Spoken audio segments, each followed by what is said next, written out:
Hello everyone, मैं अभिनव सिंह राठौर स्वागत करता हूं आपका मैग्नेट ब्रेन्स पे। एक ऐसा यूट्यूब चैनल जो कि आपके लिए लेकर आता है क्वालिटी कंटेंट 24/7, वो भी बिना किसी पेड सब्सक्रिप्शन के। दैट मीन्स अगर आप 2 या 3 वीडियोस देखते हैं तो आपसे बिल्कुल भी कोई भी पैसा नहीं मांगा जाता, कोई भी सब्सक्रिप्शन नहीं मांगा जाता। Total and total free education आपके लिए। आज इस पर्टिकुलर वीडियो में हम बात करने जा रहे हैं डिपार्टमेंटल कमिटीज के बारे में। हम बात करने जा रहे हैं अलग अलग कमिटीज जो बनती हैं। फाइनेंस कमेटी हो गई, पब्लिक अकाउंट्स कमेटी हो गई, ऐसी कई और जो अलग अलग कमिटीज बनती हैं लोकसभा में, राज्यसभा में, उनके ऊपर आज बात करने जा रहे हैं। उनका पूरा बाइफरकेशन देखेंगे, पूरा का पूरा उनका आज पोस्टमार्टम करेंगे। चलिए without any kind of further wait चालू करते हैं हम आज का वीडियो। जब हम कमिटीज की बात करते हैं तो again parliamentary committee is to its varied complex and voluminous function. ठीक है, क्यों बनाई जाती हैं? ताकि पार्लियामेंट को असिस्ट कर सके उनके काम में। ठीक है, क्योंकि पार्लियामेंट का काम, जैसे कि अभी हमने बात करी थी बजट के बारे में, हमने बात करी थी ऑर्डिनरी बिल पास होने के बारे में, थोड़ा बहुत कॉम्प्लेक्स प्रोसीजर था। साथ साथ यहाँ पे रिप्रेजेंटेशन ज़्यादा होता है तो हर एक पर्टिकुलर इंसान को उसमें इंक्लूड करना क्या होता है, मुश्किल होता है। इसलिए क्या होता है कि हमारे यहाँ पे पार्लियामेंट्री कमिटीज़ करी जाती हैं या पार्लियामेंट्री कमिटीज़ बनाई जाती हैं। किस चीज़ के लिए? इसको असिस्ट करने के लिए। किसको? पार्लियामेंट को अपने कामों में असिस्ट करने के लिए। ठीक है, चलिए। Parliament due to its very complex and voluminous function is assisted by various committees. They are appointed और इलेक्टेड बाय हाउस और नॉमिनेटेड बाय चेयरमैन या स्पीकर। अगेन यहां पे बात होती है किसके बारे में? दो टाइप की हो जाएंगी, एक तो सिंगल हाउस, ठीक है, या फिर ज्वाइंट। ठीक है, ज्वाइंट की बात होती है तो अगेन जब हम ज्वाइंट सिटिंग की बात करते हैं तो अगेन वहां पे स्पीकर साहब जो रहते हैं उनका ज्यादा डोमिनेंस रहता है। सिमिलरली जब ज्वाइंट हाउस की बात होगी, ज्वाइंट हाउस कमेटी की बात होगी, तो वहां पे भी लोकसभा का क्या रहेगा? ज्यादा महत्व रहेगा, ज्यादा लोग रहेंगे। अगेन अपॉइंटेड और इलेक्टेड बाय हाउस और नॉमिनेटेड बाय द स्पीकर और chairperson, works directly under the direction of speaker या चेयरपर्सन। अगर लोकसभा की कमेटी है तो स्पीकर के अंडर करेंगे, राज्यसभा की कमेटी है तो चेयरमैन साहब के under. Present report to the house और द स्पीकर और chairperson has secretariat provided by Lok Sabha और राज्यसभा। तो ये रहेगा पूरा का पूरा क्या? पार्लियामेंट्री कमेटी के बारे में एक जनरल सा इंट्रोडक्शन। चलिए पूरा का पूरा फ्लो चार्ट देखते हैं। सबसे पहले बात करते हैं स्टैंडिंग कमिटीज के बारे में। स्टैंडिंग कमिटीज बेसिकली क्या रहती हैं? ये टेम्परेरी होती हैं, सॉरी, ये रहती हैं परमानेंट। स्टैंडिंग मतलब परमानेंट कमिटीज। ठीक है, ये मतलब कमिटीज बनी हुई रहेंगी। इनको क्या होता है, हर पर्टिकुलर पीरियड ऑफ टाइम के बाद इसमें नए मेंबर्स को ऐड करा जाता है। ठीक है, बट ये कमिटी डिसॉल्व नहीं होती, ये कमिटी चलती ही रहती है। ठीक है, चलिए कब स्टैंडिंग कमेटी की बात करें तो एक आती कन्वेंशनल कमिटीज जो हमने प्रथाओं के हिसाब से बनी हुई है, जो ट्रेडिशंस के हिसाब से बनी हुई है। उसमें ही बात करें तो सिंगल हाउस, दैट मीन्स या तो लोकसभा के मेंबर्स होंगे या राज्यसभा के मेंबर्स होंगे, या जॉइंट हाउस, दैट मीन्स कुछ लोकसभा के मेंबर और कुछ राज्यसभा के मेंबर हो सकते हैं। नेक्स्ट आते हैं डिपार्टमेंटल कमिटीज। डिपार्टमेंटल कमिटीज अगर याद हो तो हमने जब ऑर्डिनरी बिल की बात करी थी, जब हमने अपने बजट के बारे में भी बात करी थी, तो यही डिपार्टमेंटल कमिटीज को कोई बिल दिया जाता है या बजट दिया जाता है डिस्कस करने के लिए, तो ये वो हो जाती है डिपार्टमेंटल कमिटीज। टोटल कितनी है? 24 डिपार्टमेंटल ऐसी कमिटीज हैं। ठीक है, इनके बारे में भी टोटली बात करेंगे अलग से डिटेल में, इनके बारे में भी, इनके फंक्शंस देखेंगे, मेरिट्स देखेंगे, डीमेरिट्स देखेंगे। ठीक है, तो स्टैंडिंग कमेटी अब आपको ये समझने की है कि जो स्टैंडिंग कमिटीज रहेगी ये कैसी रहेगी? ये परमानेंट रहेगी, ये डिसॉल्व नहीं होगी। एक पर्टिकुलर पीरियड ऑफ टाइम के बाद इसके मेंबर रिन्यू होंगे। ठीक है, जिसका जो चेयरपर्सन रहेगा वो नॉमिनेट रहेगा स्पीकर के द्वारा। ऐसी कई चीजें, इनको भी हम प्रॉपर्ली इसको क्या पूरा तरीके से स्क्रूटनाइज करेंगे। नेक्स्ट आती है ad hoc committees. Ad hoc committees temporary होती हैं, किसी एक पर्टिकुलर पर्पस के लिए, स्पेसिफिक पर्पस के लिए बनाई जाती हैं, और जब वो एड हॉक कमेटी का पर्पस कंप्लीट हो जाता है तो फिर इस कमेटी को डिसॉल्व कर दिया जाता है। मतलब ये परमानेंट नेचर की नहीं रहती। दो टाइप की होती है, एक तो इंक्वायरी कमेटी होती है टू इंक्वायर इनटू और into report on specific subject. Next होती है एडवाइजरी कमेटी होती है अपॉइंट टू कंसिडर रिपोर्ट और बिल। ठीक है, procedure to be followed led by speaker और चेयरपर्सन। एडवाइजरी कमेटी का नेचर कैसा रहेगा? एडवाइस करने का रहेगा। इंक्वायरी कमेटी का नेचर कैसा रहेगा? इंक्वायरी का रहेगा। ठीक है, चलिए डिटेल में बात करते हैं इन कमिटीज के बारे में। स्टैंडिंग कमेटी जैसे कि हमने देखा कि परमानेंट नेचर की होती हैं, कॉन्स्टिट्यूटेड एवरी ईयर और पीरियोडिकली। ठीक है, अगेन डिपेंड करता है कि अलग अलग कमिटीज के हिसाब से, ठीक है, कि वो पीरियोडिकली बनेगी या एवरी ईयर बनेगी। Works on a continuous basis. Ad hoc committees की बात करते हैं तो एड हॉक का खुद का मतलब क्या होता है? एड हॉक का मतलब होता है टेम्परेरी। ठीक है, तो टेम्परेरी होती है कॉन्स्टिट्यूटेड व्हेनेवर नीडेड। जब भी जरूरत होती है एक पर्टिकुलर कमेटी बना दी जाती है और उस कमेटी का काम जैसे होता है तो उसको डिसॉल्व कर दी जाती है, मतलब ceases to exist after completion of task. ठीक है, on the basis of nature of the basis of function, ये कितने टाइप की होती है, एक एडवाइजरी और एक इंक्वायरी। चलिए देखते हैं फाइनेंशियल कमिटीज जो कि एक स्टैंडिंग कमेटी के बारे में है। तो हमने जब बात करी थी फाइनेंशियल कमेटी 3 टाइप की हमने देखी थी, पहली पब्लिक अकाउंट कमेटी, ठीक है, फिर फाइनेंस कमेटी, फिर कमेटी ऑन पब्लिक अंडरटेकिंग। ये 3 तरीके की हमने फाइनेंशियल कमिटीज देखी थी। फाइनेंशियल कमिटीज की बात करते हैं तो इनका नेचर कैसा होता है, ये स्टैंडिंग कमिटीज होती हैं, दैट मीन्स परमानेंट होती हैं, कभी भी सीज टू एग्जिस्ट नहीं होती हैं, हर पीरियडिकली इनको कॉन्स्टिट्यूट कर दिया जाता है। पब्लिक अकाउंट्स कमेटी के बारे में जानते हैं कि ये क्या होती हैं, क्या वर्क है, क्या फंक्शंस हैं, क्या इनके मेरिट्स हैं और डीमेरिट्स हैं। चलिए सबसे पहले सेटअप होती है 1921 में under the act of under the Indian act of 1919। सबसे पहले कब स्टैब्लिश होती हैं, तो 1921 में। चलिए 22 मेंबर कमेटी है जिसमें से 15 मेंबर लोकसभा से आएंगे और 7 मेंबर कहां से आएंगे, राज्यसभा से। मतलब ये कैसी है, ये जॉइंट हाउस कमेटी है।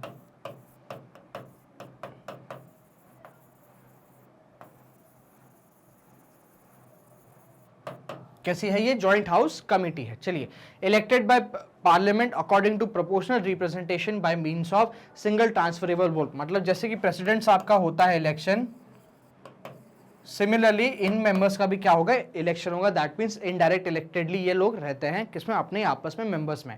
टेन्योर कितना होता है मेंबर्स का, 1 साल का होता है। Minister can not be member chairman appointed amongst member by speaker. ठीक है, जो सीधी सी कहानी है कि भाई साहब जो मिनिस्टर्स रहेंगे वो मेंबर नहीं होंगे। चेयरमैन जो रहेगा इस पर्टिकुलर कमेटी का, उसको कौन करेगा, उसको चेयरमैन साहब जो स्पीकर जो है वो अपॉइंट करेगा चेयरमैन को कमेटी का, और वो इन्हीं 22 मेंबर्स में से रहेगा। इन्हीं 22 मेंबर्स में से कोई एक पर्सन को क्या अपॉइंट करा जाएगा, चेयरपर्सन अपॉइंट करा जाएगा। चलिए फंक्शंस की बात करते हैं तो ये एग्जामिन करता है क्या, appropriation account. Appropriation account again अपन ने बात करी थी कि अगर गवर्नमेंट को पैसा निकालना है कंसोलिडेटेड फंड ऑफ इंडिया में से तो अप्रोप्रिएशन बिल लेकर आना पड़ता है और उसका पूरा अप्रोप्रिएशन अकाउंट क्रिएट होता है। Which compare the actual expenditure with that of sanction by parliament. मतलब एक्चुअली एक्सपेंडिचर कितना हुआ है, इन्होंने पार्लियामेंट से सैंक्शन कितना करवाया, उस चीज को एग्जामिन करेंगे।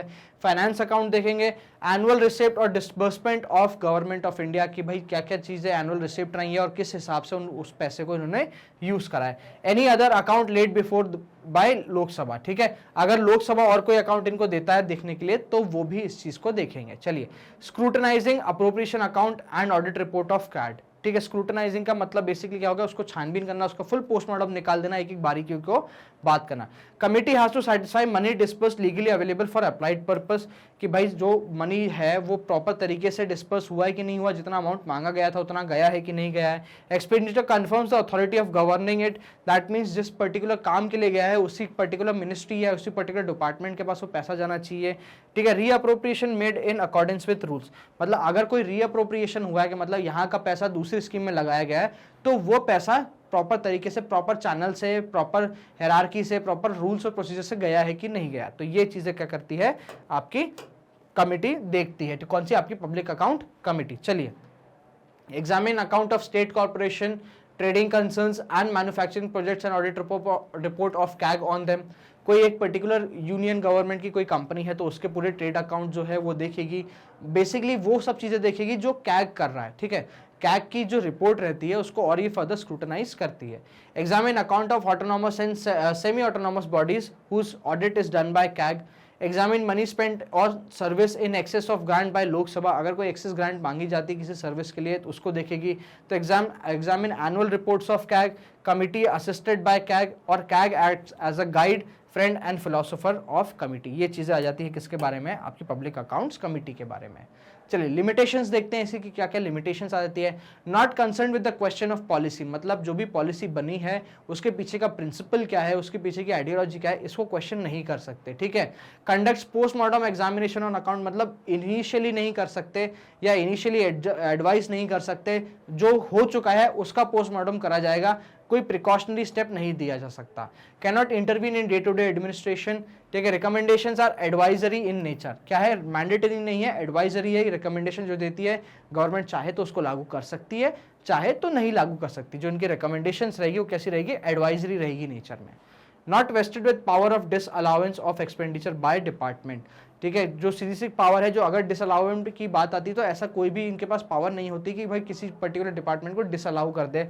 Not executive body hence can not issue order, order नहीं दे सकती किसी गवर्नमेंट अथॉरिटी को या किसी गवर्नमेंट डिपार्टमेंट को कि जो आपको पैसा मिला है वो उसी में स्पेंड होना चाहिए या नहीं होना चाहिए। अगेन क्या कर सकती है, सिर्फ रिकमेंडेशन मेक कर सकती है, और वो रिकमेंडेशन भी कैसे रहेंगे, एडवाइजरी रहेंगे आपके नेचर में।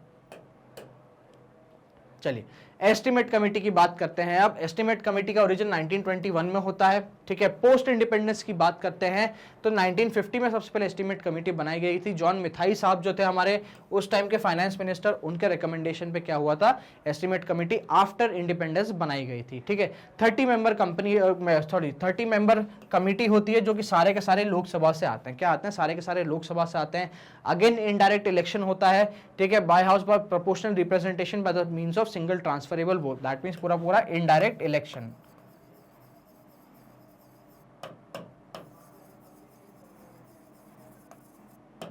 ठीक है, चलिए टर्म कितना होता है, 1 साल का होता है। Minister can not be elected, मतलब अगर कोई पर्टिकुलर इंसान मिनिस्टर है, मिनिस्टर ऑफ स्टेट है, minister of state with independent charge है या कैबिनेट में है, किसी में भी है, तो वो पर्सन क्या बन सकता है, इस कमेटी का मेंबर नहीं बन सकता। Chairman appointed by speaker, again इसी लोगों में से 30 मेंबर्स में से क्या होगा, एक चेयरमैन को अपॉइंट करा जाएगा, किसके द्वारा, स्पीकर के द्वारा। अब क्योंकि सिर्फ लोकसभा के मेंबर है इसलिए स्पीकर कर रहा है। Primary function is to examine, estimate, include in budget and suggest economies in public expenditure. सीधा सा काम क्या है इसका, एस्टिमेट कमेटी का, बजट को देखना, बजट को स्क्रूटनाइज करना, उस पर पर्टिकुलर टिप्पणियां देना, ये सब काम है किसका, एस्टिमेट कमेटी का। चलिए अदर फंक्शंस की बात करते हैं। It reports economies, improvement, efficiencies and administrative reforms consistent with policy. कोई भी पॉलिटिकल पॉलिसी आती है तो उस पर रिपोर्ट देना, ठीक है, उसके इंप्रूवमेंट का स्कोप बताना और एडमिनिस्ट्रेटिव रिफॉर्म सजेस्ट करना, ये उसका क्या होता है, एडवाइजरी काम होता है, ठीक है। Suggest alternative policy to bring efficiency in its administration. कोई एक पर्टिकुलर पॉलिसी है, मान लीजिए वो इतनी सक्सेसफुल नहीं हो पाई, तो उस चीज को देखना कि भाई ये क्यों सक्सेसफुल नहीं हो पाई और कोई पर्टिकुलर अमेंडमेंट्स रिफॉर्म करना। Examine whether money well laid out within limits of the policy. जो पॉलिसी में आपने पैसा लिया है, जिस पॉलिसी में एक्सपेंडिचर करने के लिए, उस पॉलिसी में प्रॉपर मनी फ्लो हो रहा है कि नहीं हो रहा। Suggest forms in which estimate presented before the parliament. किस किस फॉर्म्स में एस्टिमेट जो है बजट का वो प्रेजेंट करा जाएगा, वो सब ये बताती है किसको, गवर्नमेंट ऑफ इंडिया को। चलिए लिमिटेशंस की बात करते हैं तो examines budget only after voted bye parliament. मतलब अगर जब बजट पास हो जाएगा, कब हो, जब बजट पास हो जाएगा उसके बाद ही बेसिकली बजट का स्क्रूटनाइजेशन होगा। अगर पहले ही हो जाता तो बजट और बेटर बन सकता था, सीधी सी कहानी। Can not question policy laid down by the parliament, again वही बात है, प्रिंसिपल पे बात नहीं होगी, ठीक है। Recommendations are advisory in nature, lacks the expertise assistant of CAG. भाई सब कैग जो है ना, ये एक ऐसा इंसान है जो कि ऑडिट में एक्सपर्ट है, तभी तो वो हमारे इंडिया का कॉम्प्ट्रोलर एंड ऑडिटर जनरल है, तो इसका एक्सपर्टीज यहाँ पे लैक करता है। वहीं जब हम पब्लिक अकाउंट्स कमेटी की बात करते हैं तो वहां पे कैग का जो एक्सपर्टीज है वो बहुत काम आता है। Works in nature of postmortem, मतलब होने के बाद की जो कहानी होती है उस पर एग्जामिन करती है, ना कि पहले।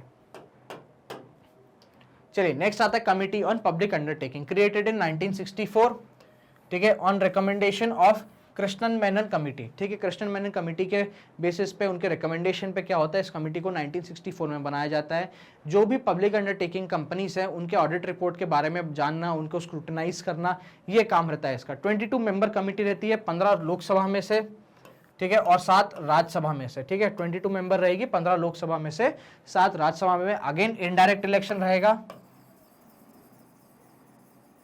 ठीक है। कैसे इलेक्शन रहेगा, इनडायरेक्ट इलेक्शन रहेगा। टर्म कितना साल का रहेगा, 1 साल का रहेगा। मिनिस्टर कोई भी हो मेंबर नहीं बन सकता, minister can not be elected as member. Chairperson appointed by speaker among the member of from Lok Sabha, that means ये 15 लोगों में से कोई एक पर्टिकुलर इंसान स्पीकर बनेगा। राज्यसभा का इंसान स्पीकर नहीं बन सकता, सॉरी चेयरपर्सन नहीं बन सकता।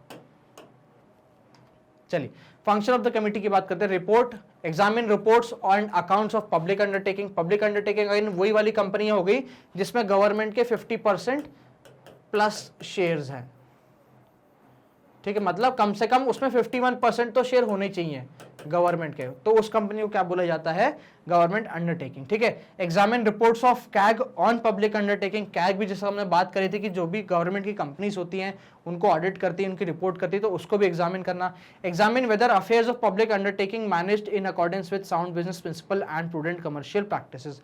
जो भी प्रैक्टिसेस हो रही हैं वहाँ पे वो अनएथिकल नहीं हो रही हो, ठीक है, जो भी बिजनेस हो रहा हो वो सही तरीके से हो रहा हो, ये सब भी देखना किसका काम है, इसी कमेटी का काम है। Exercise other functions vested in relation to public undertaking by the speaker. Speaker, अगर स्पीकर साहब पब्लिक अंडरटेकिंग से रिलेटेड कोई और काम देते हैं तो ऐसे काम भी ये कमेटी कर सकती है अगेन, बट उसको काम कौन देगा, तो स्पीकर साहब देंगे। चलिए, committee is not allowed to investigate the following matters, matter of major government distinct from business और commercial functions of public undertaking. मतलब मान लीजिए कि अगर किसी एक पर्टिकुलर कंपनी है गवर्नमेंट की, उसका कुछ और भी काम है, अदर वर्क है, ठीक है, तो उस पर टिप्पणी नहीं दे सकती, उस चीज को एग्जामिन नहीं कर सकती। सीधे सीधे ओनली कमर्शियल फंक्शन जो होंगे,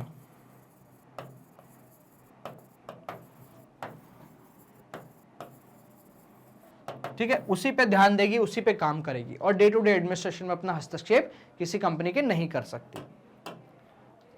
चलिए, limitations of committee on public undertaking, ठीक है, can not examine more than 10 to 12 companies, ठीक है, विद इन अ ईयर, मतलब 10 से 12 से ऊपर की कंपनीज को ये एग्जामिन नहीं कर सकती एक साल में। Nature of work is postmortem, again बाद में जो होता है, जो भी कांड हो गया, जो भी चीज हो गई, उसके बाद में इनका काम आता है, ठीक है, तो दैट मीन्स प्रिवेंटिव नहीं है, प्यूनिटेटिव है। Does not look in technical matters as members are not technical expert, की बिजनेस कैसे चलाना चाहिए, प्रॉफिट कैसे बढ़ाया जाए, क्या आप स्ट्रैटेजी ऑफ मार्केटिंग अपना सकते हो, क्या सेलिंग स्ट्रैटेजी अपना सकते हो, क्योंकि अब ये जो मेंबर्स इस कमेटी में है वो रिप्रेजेंटेटिव्स हैं हाउस के, वो टेक्निकल मेंबर्स नहीं है, तो इसलिए ये क्या कर सकती है, कोई भी टेक्निकल सजेशन नहीं दे सकती।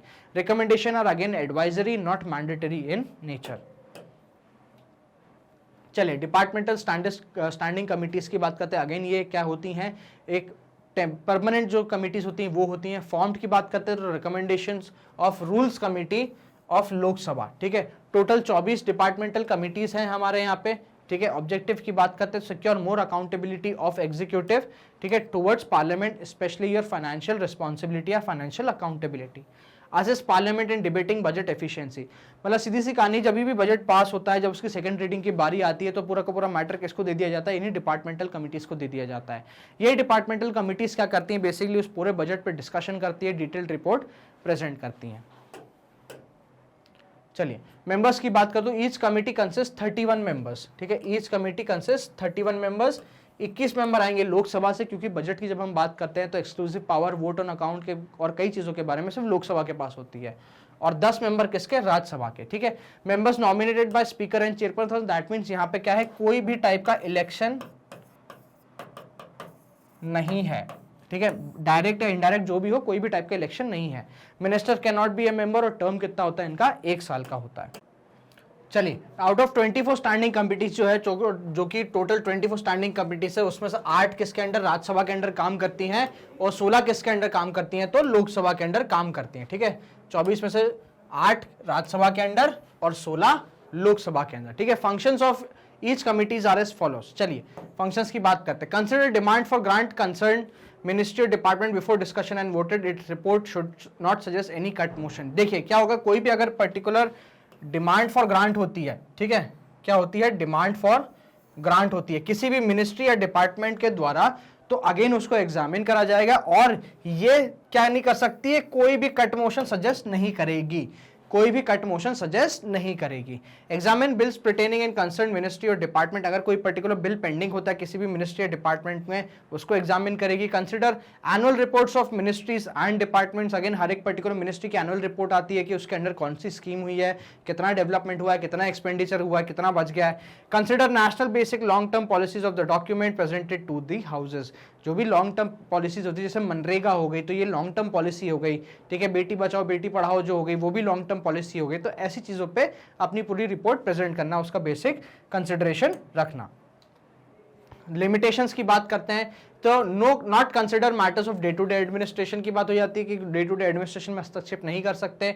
Should not consider matters considered by any other committees, कोई और अदर कमिटी उस पर अगर बात कर रही है, बैठ रही है, तो ऐसे मैटर वो कंसिडर नहीं करेगी, ठीक है। चलिए, प्रोसीजर ऑफ डिपार्टमेंटल कमिटीज, अब क्या क्या प्रोसीजर रहता है डिपार्टमेंटल कमिटीज का, कब रूल आता है, कब चीजें आती है, वो देख लेते हैं। आफ्टर डिस्कशन हाउस एडजर्न, मतलब जब डिस्कशन हो जाता है और जब हाउस एडजर्न हो जाता है 2 से 3 हफ्तों के लिए, हमने जब देखा था, तो इस दौरान ये डिपार्टमेंटल कमिटीज काम करती हैं, ठीक है। Shall consider demand on grants of concern ministry during this period, make report and shall not ask for more time.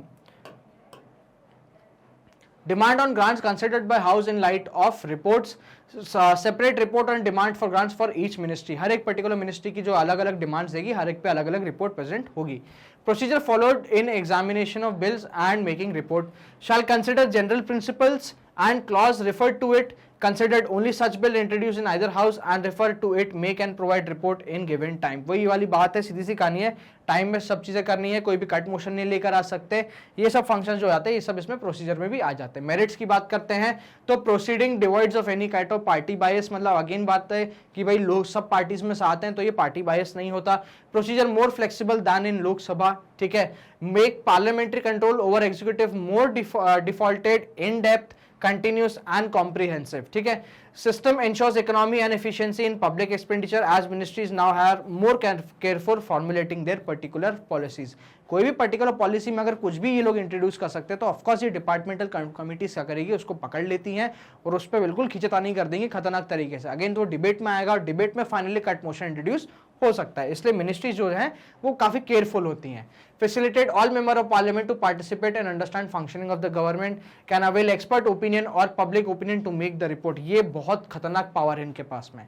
क्या कर सकते हैं, पब्लिक ओपिनियन ये गैदर कर सकते हैं, ठीक है. कोई भी एक पर्टिकुलर पॉलिसी पे, कोई भी एक पर्टिकुलर डिमांड ऑन ग्राफ्ट पे भी क्या कर सकते हैं, ये पब्लिक ओपिनियन को ले सकते हैं, कंसिडर कर सकते हैं. Opposition parties and Rajya Sabha now play greater role in exercising financial control over executive. Again वही बात है, जितने भी मेंबर्स है वो राज्यसभा से भी आएंगे, लोकसभा से भी आएंगे, ऑपोजिशन से भी रहेंगे और गवर्नमेंट से भी रहेंगे. तो ये था पूरा का पूरा स्टैंडिंग कमिटीज. आई होप अभी आपको वीडियो समझ में आया होगा. अब इन केस अगर आपको इस वीडियो को दोबारा देखना है तो अब YouTube पे जाने की कोई ज़रूरत नहीं है. आई नो बहुत लंबा प्रोसीजर है, बहुत ढूंढना पड़ता है, बहुत छानना पड़ता है. सीधा सीधा कुछ नहीं करना, सीधा आना magnetbrains.com पे. कहाँ आओगे, magnetbrains.com पे हमारी नई वेबसाइट है, सिर्फ आप ही के लिए बनाई है. साथ साथ हमने हमारा ऐप लॉन्च करा है गूगल प्ले स्टोर पे, तो please go download and do check it out. अभी बेसिकली क्या करना है समझो, सीधे साइट पे गए, लॉगिन करोगे, ऐसा पेज आएगा, ठीक है. कुछ नहीं करना, स्क्रॉल डाउन कर देना है, ठीक है. ये देखो पूरी की पूरी लिस्ट आ जाएगी अलग अलग सब्जेक्ट्स के बारे में. भाई शुरू से लेके KG1 से लेके पूरा 12 तक का CBSE है, यूपी बोर्ड है, बिहार बोर्ड है, NTSC है, नीट है, ओलंपियाड है, IIT है, सब चीज़ मिलेगी यहाँ पे प्रॉपर तरीके से. मैं कहाँ मिलूंगा, इस वीडियो में ओलंपियाड सेक्शन में मिलूंगा. तो जैसे ही ओलंपियाड पे क्लिक करोगे आपके साइड में यहाँ पे एक नया पेज खुलेगा. एक बेसिकली उसी पेज में कुछ चीज़ें लोड होगी. बाय डिफॉल्ट ये क्लास 10th पे रहेगा. किस पे रहेगा, क्लास 10th पे रहेगा. आपको क्या करना है, क्लास 9th के टैब पे क्लिक करना है. जैसे ही क्लास 9 के टैब पे क्लिक करोगे आपके जितने टीचर्स अलग अलग सब्जेक्ट्स पढ़ा रहे हैं सब आपके सामने वॉच नाउ का बटन ले आएंगे. सीधा वॉच नाउ पे क्लिक करो. वॉच नाउ पे जैसे क्लिक करोगे एक नया पेज लोड होगा, ठीक है, जो कि ऐसा दिखेगा. थोड़ा सा स्क्रॉल डाउन कर लेना, देखो यहाँ पे पूरा वॉच ऑल वीडियोस आ रहा है, पूरी की पूरी लिस्ट आपको यहाँ मिल जाएगी. जैसे ही इस पर्टिकुलर प्लस पे क्लिक करोगे ना, एक ऐसा और ड्रॉप डाउन मेन्यू खुल जाएगा जहाँ पे आपको टाइमिंग्स दिख जाएगी और वॉच नाउ का सीधा लिंक आ जाएगा. हर एक पर्टिकुलर में देखो सब में प्लस दिया हुआ है, ठीक है. तो जैसे ही इस वॉच नाउ पे आप क्लिक करोगे ना तो यूट्यूब प्लेयर आपके सामने वहीं खुल जाएगा. दैट मीन्स आपको कोई लिंक नहीं दी जाएगी रीडायरेक्ट करने के लिए, आपको कहीं कॉपी पेस्ट करने के लिए कोई लिंक नहीं दी जाएगी. सीधा सीधा YouTube player with same functionality आपके लिए वहीं खुल जाएगा. तो ये हमारी छोटी सी पहल थी आपकी एजुकेशन और एक्सेसिबल बनाने के लिए. आई होप ये वीडियो आपको पसंद आया होगा एंड आई होप अभी तक आपने इस वीडियो को लाइक तो कर ही दिया होगा, साथ साथ शेयर करना ना भूलें. And thank you so much for watching this video. Keep subscribing magnet brains.